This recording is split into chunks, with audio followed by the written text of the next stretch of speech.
story about her dog Missy.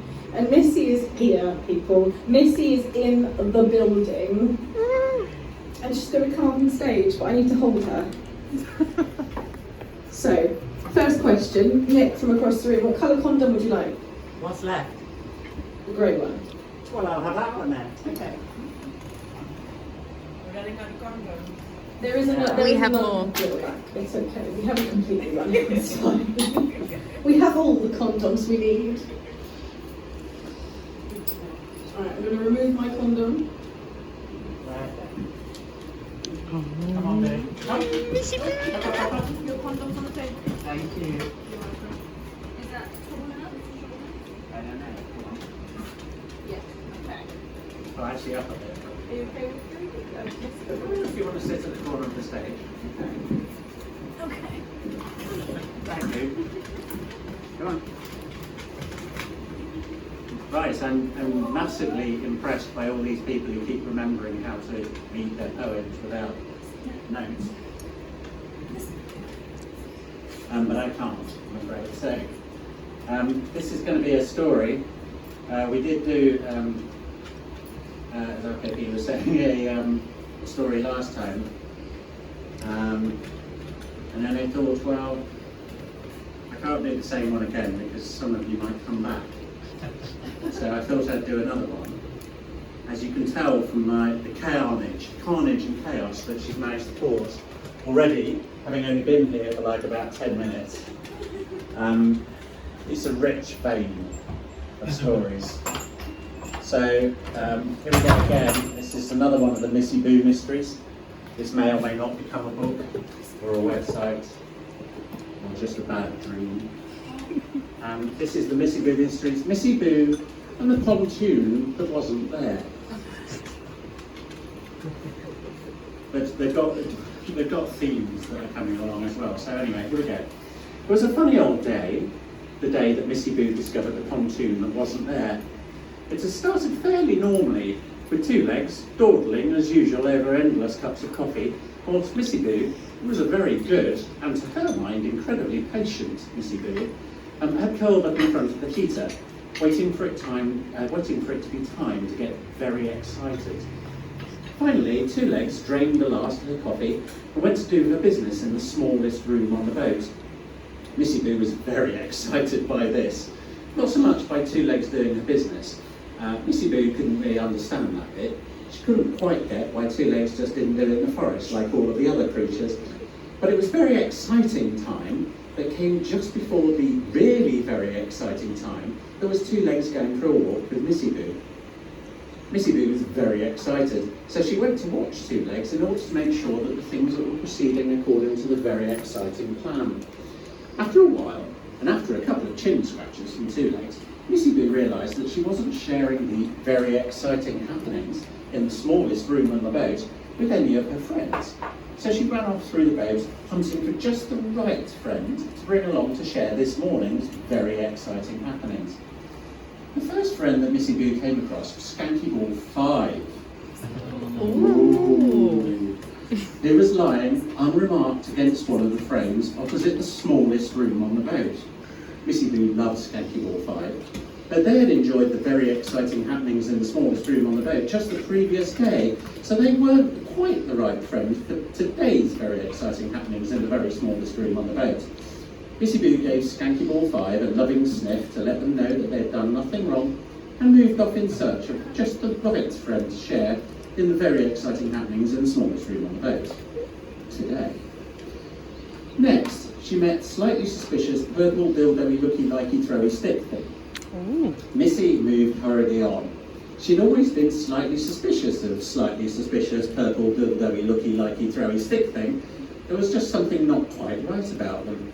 And when Two Legs took slightly suspicious purple dildo-y looky likey throwy stick thing out to play fetch with Missy Boo was always quite careful not to find them, even when they landed there in plain sight on the path right in front of Two Legs and Missy Boo. Two Legs usually harumphed at this point, but Missy Boo was not to be swayed on the matter.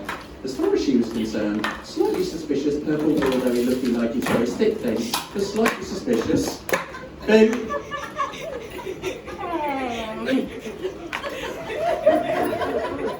was slightly suspicious and absolutely not to be trusted or taken along to share in the very exciting happenings on the smallest room in the boat today. Boo, sit.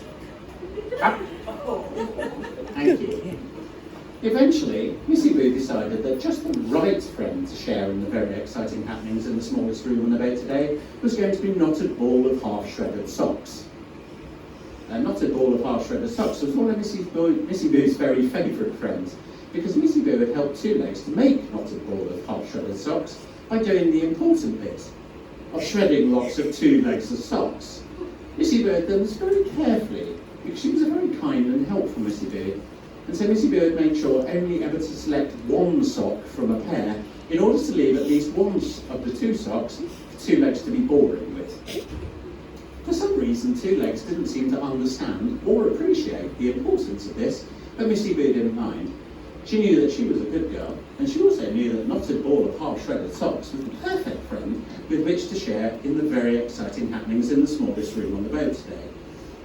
By the time Missy Boo had carried Knotted Ball of Half-Shredded Socks carefully past the slightly suspicious purple dildo-y looky likey stowy throwy stick thing and got them to the entrance of the smallest room on the boat, Two Legs had finished her business. And after that, things were all a bit of a whirl for Missy Boo.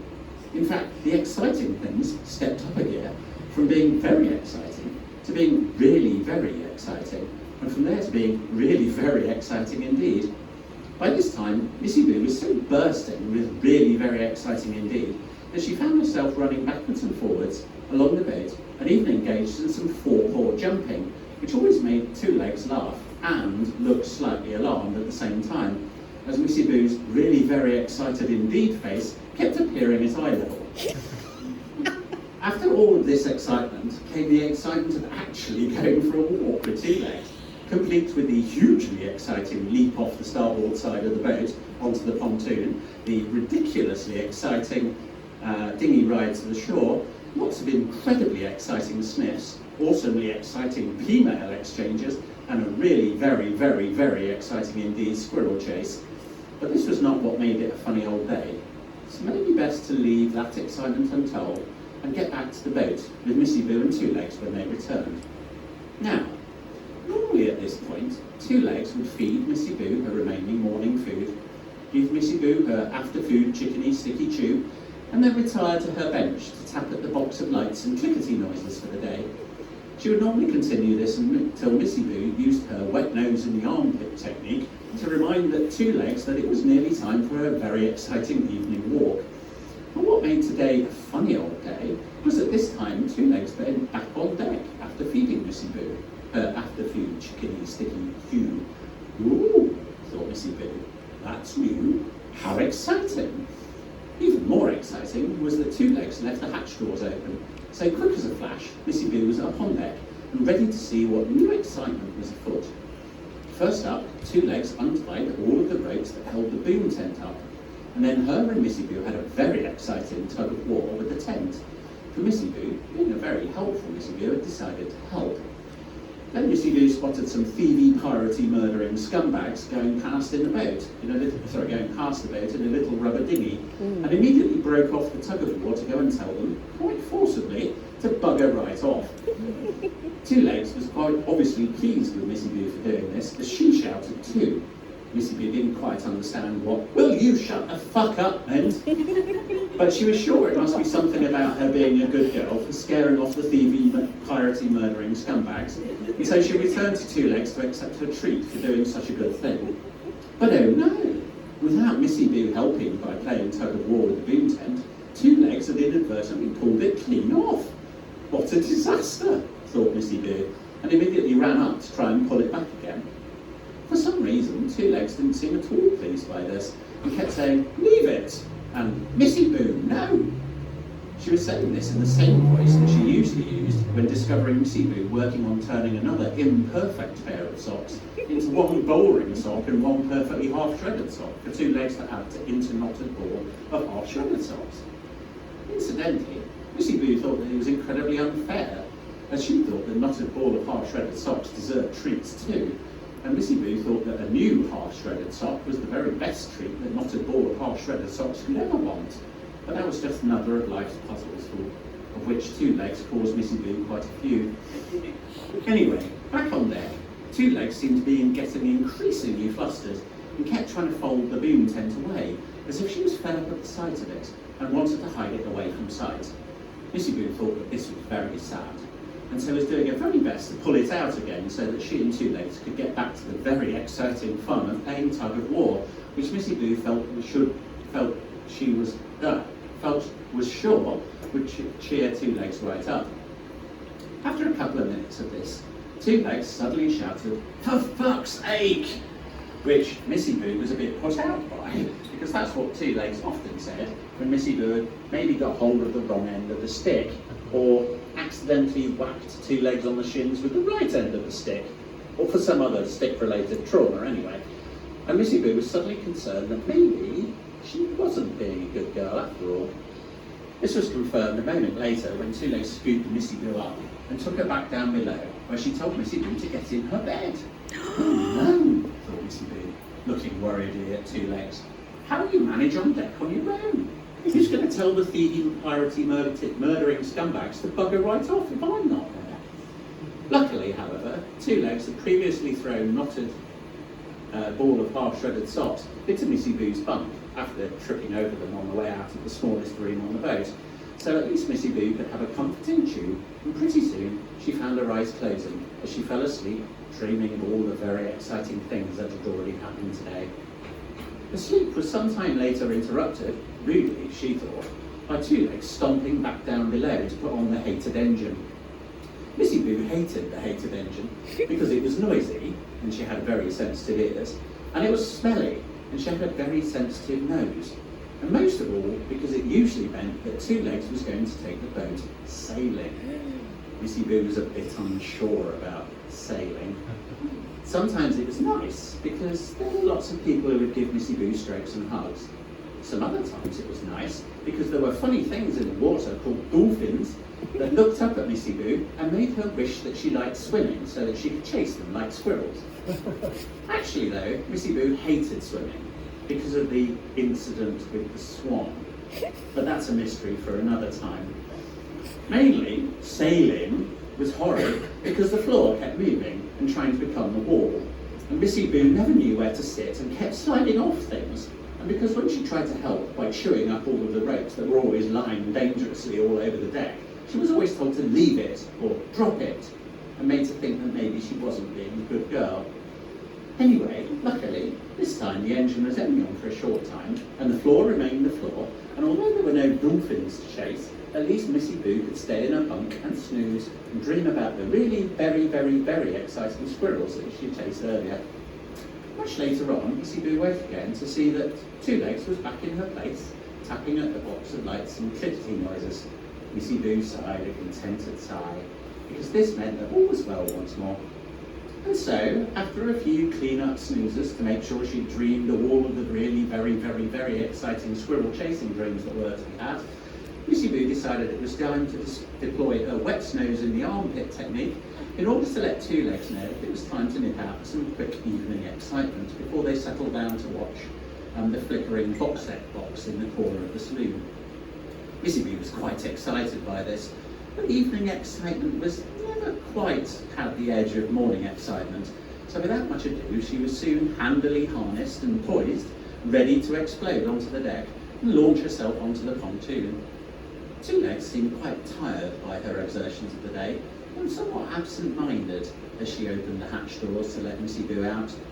Boom! Missy Boo was out and free, running quickly to the starboard side for the hugely exciting leap down onto the pontoon.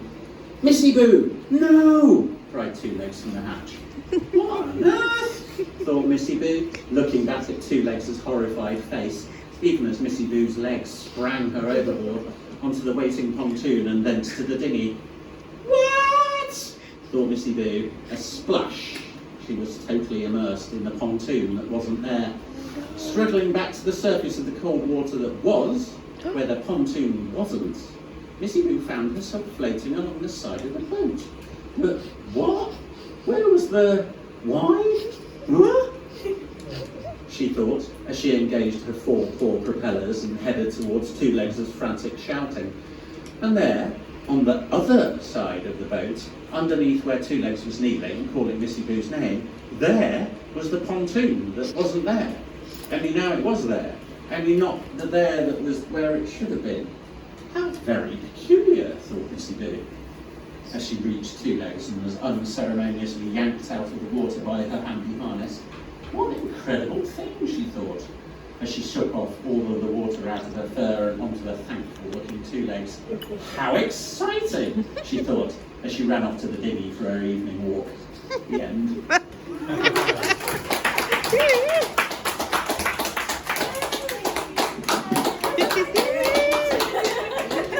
All right, babe.